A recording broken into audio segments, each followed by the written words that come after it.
বন্ধুরা, আমাদের হ্যান্ডরাইটিং ঠিক সবজির উপর ছিটানো সবুজ ধনেপাতার মতো। যদি কন্টেন্ট ভালো হয় কিন্তু হ্যান্ডরাইটিং খারাপ হয়, তাহলে কপি চেক করা ব্যক্তির পুরো মুডটাই খারাপ হয়ে যায়। কখনো কি তোমার সাথেও এমন হয়েছে যে এক্সামে অনেক ভালো লিখেও নম্বর কম এসেছে? তাহলে হতে পারে সেটা তোমার খারাপ হ্যান্ডরাইটিং এর কারণে হয়েছে। একটা রিসার্চে জানা গেছে, যাদের হ্যান্ডরাইটিং ভালো হয় তাদের মস্তিষ্ক অনেক শান্ত এবং কুল হয়। শুধু তাই নয়, তারা বেশ ইন্টেলিজেন্টও হয়। তাই বন্ধুরা, যদি তোমার হ্যান্ডরাইটিং ভালো না হয় তাহলে চিন্তা করার কিছুই নেই, কারণ আজকের এই ভিডিওটা শুধুমাত্র তোমার জন্যই। আজকের এই ভিডিওতে আমরা জানবো কিভাবে হ্যান্ডরাইটিং ঠিক করা যায় এবং কম সময়ে কিভাবে আরো ভালোভাবে ইমপ্রুভ করা যায়। তাই বন্ধুরা, আজ আবারও আমরা তোমার জীবনে দারুণ ভ্যালু অ্যাড করতে যাচ্ছি। So let's begin.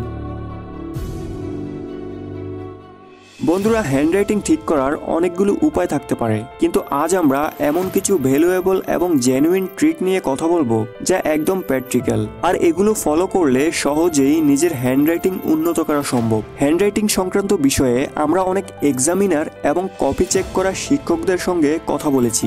তাদের সাথে কথা বলার পর জানা গেছে, যখনই তারা ছাত্রদের কপি চেক করেন তখন প্রথম পেজের ইমপ্রেশনটাই সবচেয়ে গুরুত্বপূর্ণ হয়। অনেক শিক্ষক এমনও বলেছেন, যখন তারা কপি চেক করেন এবং কপিতে খুব খারাপ হ্যান্ডরাইটিং দেখেন তখন প্রথমেই তাদের মনে হয় এই ছাত্রটার কিছুই জানা নেই। কিন্তু বিপরীতে যদি হ্যান্ডরাইটিং সুন্দর হয় তাহলে শিক্ষকের মনে ইতিবাচক ধারণা তৈরি হয়। এর সরাসরি উপকার ছাত্ররা পায়, কারণ শিক্ষক তখন পজিটিভ মাইন্ডসেট নিয়ে কপি চেক করেন এবং ছোটখাটো ভুলগুলো উপেক্ষা করে, ফলে ছাত্রদের নম্বর অনেক ভালো আসে। তাই বন্ধুরা, যদি তোমার হ্যান্ডরাইটিং ভালো হয় তাহলে তুমি খুব লাকি, কিন্তু যদি না হয় টেনশন নিও না, কারণ আমি তো আছি।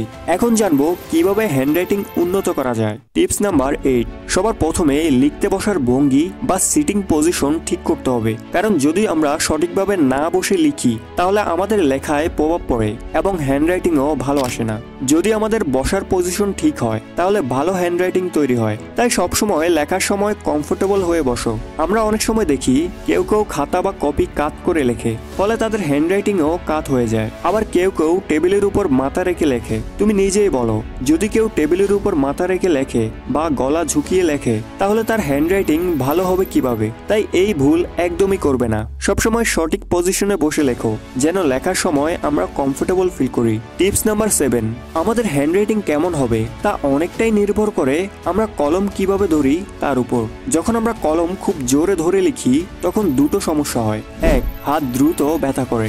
2, লেখার চাপে নিচের পাতায় ছাপ পড়ে যায় আর পুরো কপি নষ্ট হয়ে যায়। তাই সবসময় কলমকে হালকাভাবে এবং আরামদায়কভাবে ধরো, যেন এক পেজের লেখা অন্য পেজে না চলে যায়। টিপস নাম্বার 6, তুমি নিশ্চয়ই শুনেছো কোনো কাজ তাড়াহুড়া করে করা উচিত নয়। ঠিক তেমনি যখন আমরা খুব দ্রুত লিখি তখন হ্যান্ডরাইটিংও খারাপ হয়ে যায় এবং কেউ তা বুঝতে পারে না। তাই সবসময় ধীরে ধীরে লিখো, যাতে লেখাটা পরিষ্কার এবং সুন্দর হয়, যাতে অন্যরা বুঝতে পারে। একবার যখন তোমার হাতের লেখা ভালো হয়ে যাবে তখন ধীরে ধীরে স্পিড বাড়াও। টিপস নাম্বার 5, এই টিপস সম্পর্কে হয়তো তুমি আগে শুনোনি।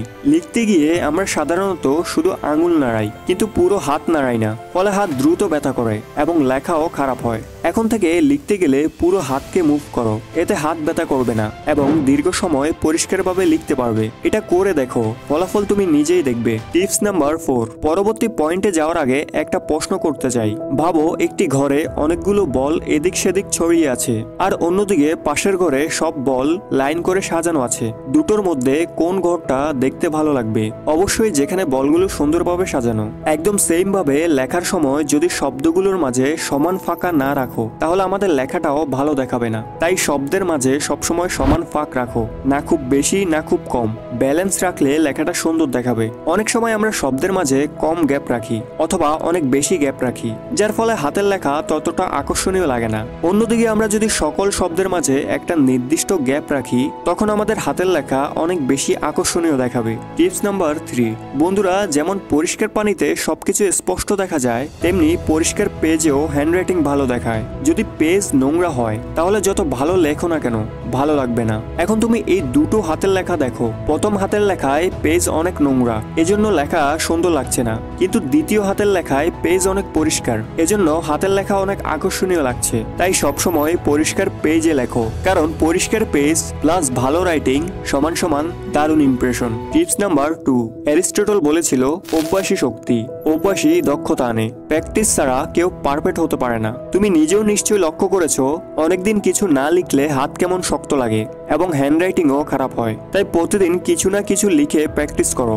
আমি নিজেও পরীক্ষার কিছুদিন আগে থেকে লিখে প্র্যাকটিস করতাম, কারণ পরীক্ষার 2-1 মাস আগে থেকে আমার হ্যান্ডরাইটিং খুব ভালো হতো না, আমার হাত যেন জমে যেত। প্র্যাকটিস করার ফলে পরীক্ষার সময় আমার হাত অভ্যস্ত হয়ে যেত এবং সুন্দরভাবে লিখতে পারতাম। তোমরাও এটি ট্রাই করতে পারো। টিপস নাম্বার 1, বন্ধুরা একটা কথা একদম সত্যি, যেমন বন্দুক ভালো হলে ফায়ারও ভালো হবে, আর যদি বন্দুক ভালো না হয় তাহলে ফায়ারিংও ভালো হবে না। ঠিক তেমনি কলমের সাথেও হয়। যদি আমাদের কলম ভালো কোয়ালিটি এবং ব্র্যান্ডেড কোম্পানির হয় তাহলে আমাদের লেখার সময় কোনো সমস্যা হবে না। অন্যদিকে যদি আমরা সস্তা বা খারাপ কলম দিয়ে লিখি তাহলে হ্যান্ডরাইটিংও খারাপ হবেই। এজন্য লেখার সময়, বিশেষ করে কাগজে লেখার সময়, সবসময় ভালো কোয়ালিটির কলম ব্যবহার করা উচিত। আর হ্যাঁ, সবার আলাদা আলাদা কলম পছন্দ, কেউ মোটা পেন পছন্দ করে, কেউ পাতলা। তাই যে পেন দিয়ে তুমি কমফোর্টেবল বোধ করো সেটাই ব্যবহার করো। এরপর দেখো তোমার লেখা কিভাবে ইমপ্রুভ হয়। এখন পর্যন্ত আমরা ভিডিওতে যা শিখেছি সেগুলো প্রয়োগ করতে চাইলে প্রথমে আমরা নিজের পছন্দের কলম বেছে নেওয়া থেকে শুরু করতে পারি।